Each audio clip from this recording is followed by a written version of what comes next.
Chapter 9. Now he who supplies seed to the sower and bread for food will also supply and increase your store of seed, and will enlarge the harvest of your righteousness. You will be enriched in every way, so that you can be generous on every occasion. And through us, your generosity will result in thanksgiving to God. Okay, I'm going to talk today about generous living. Before you panic and think this is going to be some sort of church money grab, a sort of spiritual mugging if you like, don't worry. Okay, what I'm going to talk about is so much more than about money, although that will be involved. And it's as much about receiving as it is about giving. Okay? At the start, I'd also like to add a disclaimer. I hope that God will speak through us today, but we're just ordinary people talking about things that we often get horribly wrong. Okay, we don't have all the answers, and just because we're standing at the front doesn't guarantee every word we utter is right. So, I challenge you to listen, grapple with what we say, think it through, consider how it fits with the whole of God's story and what you know of the nature of God. Looking at it that way, I think you'll get the most out of it. So, I'm going to start the talk on generosity by talking about gratitude. Gratitude, I think, is a great starting point for a generous life. We have received so much, yet sometimes we barely recognise it. Breathe the air. It's fresh and life-giving. At least it is when the French aren't releasing gas clouds over us. Anyone with a home, food, clean water. Wow! How grateful should we be for those things? Your own toilet that you don't have to share with your neighbours. Flush and smile. A God who loves us enough to send his Son into our messed up world to bring radical change. The gratitude meter surely has to explode at that point. We've got so much to be grateful for. Never forget that, even when times are tough. In Thessalonians it says, Rejoice always, pray continually, give thanks in all circumstances, for this is God's will for you in Christ Jesus. I used to know a man who only had one leg. He had significant wear on his arms, particularly his shoulders, and his good leg from continual use of crutches as he went about his job as a builder. He would always greet you with the words, "Are you rejoicing?" And he always was. Even in the hardest times, he still rejoiced. It didn't take away from the difficulty, but he rejoiced throughout the difficulty. He focused on being grateful for what he had, rather than dwelling on what was missing. To have life to the full, we need to have an attitude of gratitude. So to help me focus on that, we're going to take a moment to be grateful. You should all have a balloon and a marker pen. And Rebecca, can you give another one out? Because it's no use if it's already blown up. And what I'd like you to think about, quickly, is just... It's a happy blown up one. That's all right. I'd just like you to think about one thing that you're grateful for. Maybe try and think of one thing in one word that you're grateful for, because I want you to write it on the balloon and there's not a lot of space. So you can write on your balloon, one thing that you're grateful for. Think and write quickly, however, otherwise our timing goes to pot. Cheese. Don't tie a knot in it. Cheese. On the balloon. Right on the balloon. On the balloon. One thing that you're grateful for.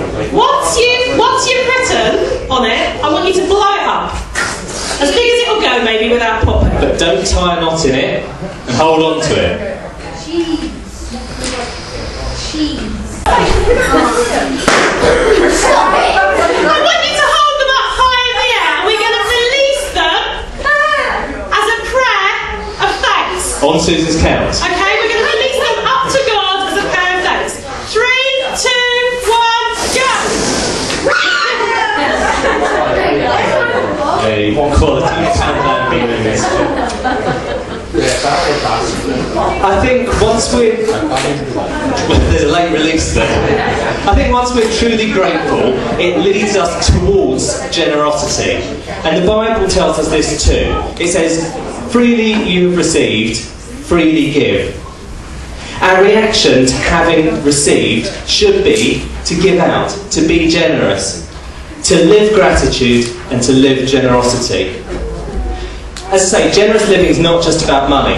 It's about sharing what you have, whether that's time, skills, knowledge, money or resources. And do you know what happens when we live generously? We get much more back. 2 Corinthians 9 says, "Remember this, whoever sows sparingly will also reap sparingly, and whoever sows generously will also reap generously."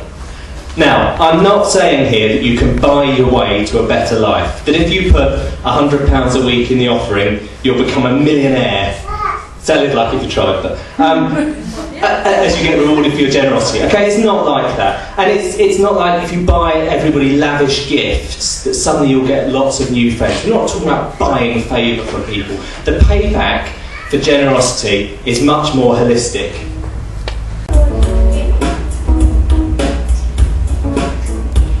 I'd like to suggest 3 characteristics of people who live generously. Let's try it again. I'd like to suggest 3 characteristics of people who live generously.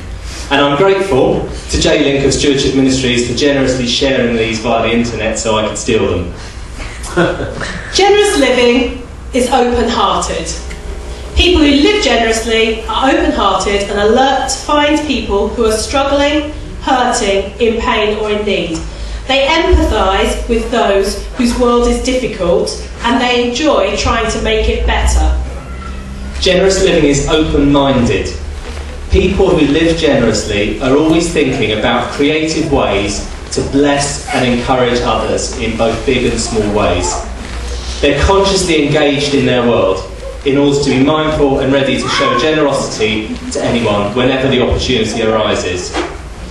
Generous living is open-handed. The resources of those who live generously, all of them, their time, talents, treasure, are ready to be gladly given whenever there's a need or when an opportunity is discovered.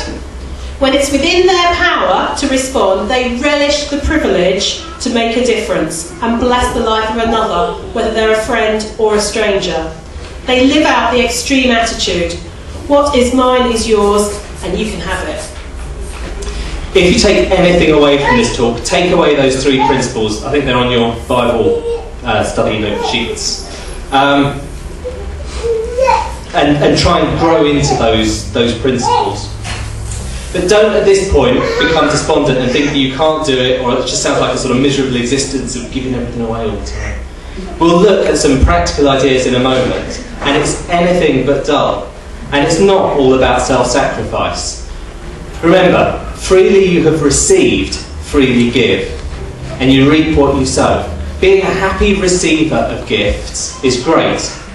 Being a grasper, grabbing after as much as you can, is less attractive. Living generously is not about giving and always denying self. It's about enjoying the gifts you've been given and then looking to share them. In preparing for this, I watched a video that I stumbled on of an American personal finance guru. She looked and sounded like my preconceptions, so I wasn't expecting much of use. But as I listened to it, she was asked a question about giving to charity, and she gave a surprising answer. Most of us go through life holding on so tightly to that which we really don't have because we don't have enough, so that the little we have, we hold on to it so tightly that our hands literally are not open to receive that which was meant to come our way. There's only one way I know to force the opening of the hands, and that's through giving. Giving, not so that you can get back, but giving so that you can have values. Giving to say thank you for what you have. However, I have to tell you, you don't just give because there was a big disaster. You give it every single month. You make the first cheque that you write every month an honouring of your values. An offering to start the month with your hands open rather than your hands closed. Okay, so that's from a woman whose job is to coach people in personal finances, in essentially getting more money to themselves, getting themselves out of debt, all those sorts of things. And yet that's what she was saying. I found that really interesting. Giving not only changes the life of the recipient of the gift, but it also changes the life of the giver. Giving makes you feel good. There's scientific research out there that shows the act of giving makes the pleasure centres in the brain light up. It makes you stronger, and it makes you live longer. Okay? Scientists wrestle with the reasons why this happened. It doesn't entirely make sense to them. I have a suggestion for them.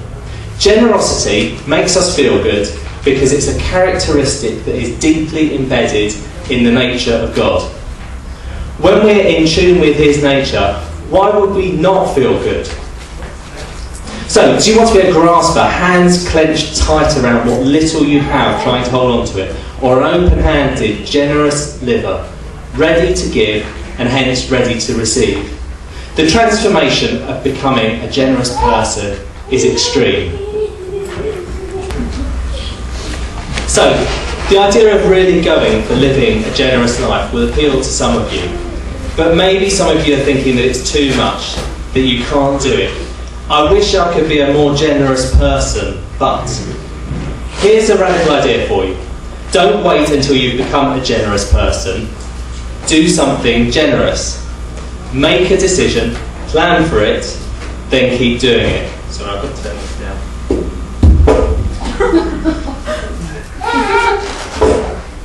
Can't stand the button.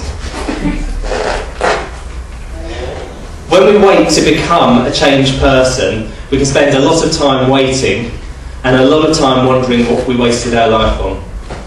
When we decide to start doing something, regardless, we often find the steps we take change our character. Spontaneous generosity can be lots of fun, just doing something because you feel like it, right there and then. And I'd recommend that to anybody. However, leading a generous life also necessitates considered generosity, being ready and being prepared. I was listening to someone talking about this. He explained that he'd made 2 conscious decisions to put things in place that would help him be more generous.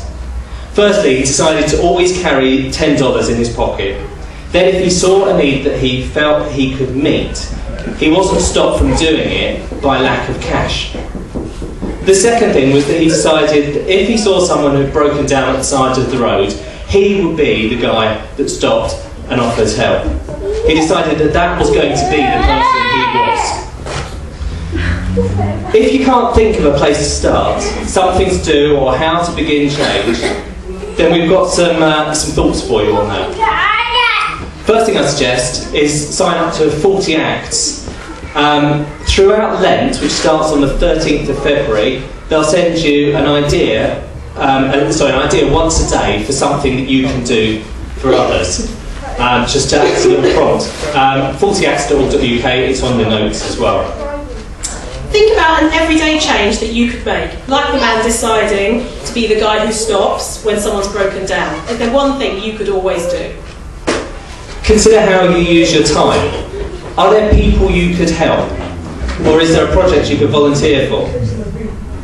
Consider how you use your resources.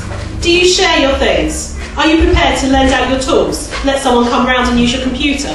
Let someone stay at your house? Consider your financial giving. Back to 2 Corinthians 9, verse 7 says, Each of you should give what you have decided to give in your heart, not reluctantly or under compulsion, for God loves a cheerful giver. I'm not even going to say give more, but have a considered position. Think about making your gifts to church and charity your first checks of the month. Or decide what's right for you to give, and then set up a standing order for that amount. If you don't give anything now, think about whether you should. I'm sure if you need any help with that, if you talk to Sally afterwards, she'll assist you. And then I'll come back to a really important verse. From Matthew 22:39, love your neighbour as yourself. Generosity is the expression of love. It's how we transform love into action. So, love your neighbour, live generously. Take a look around you.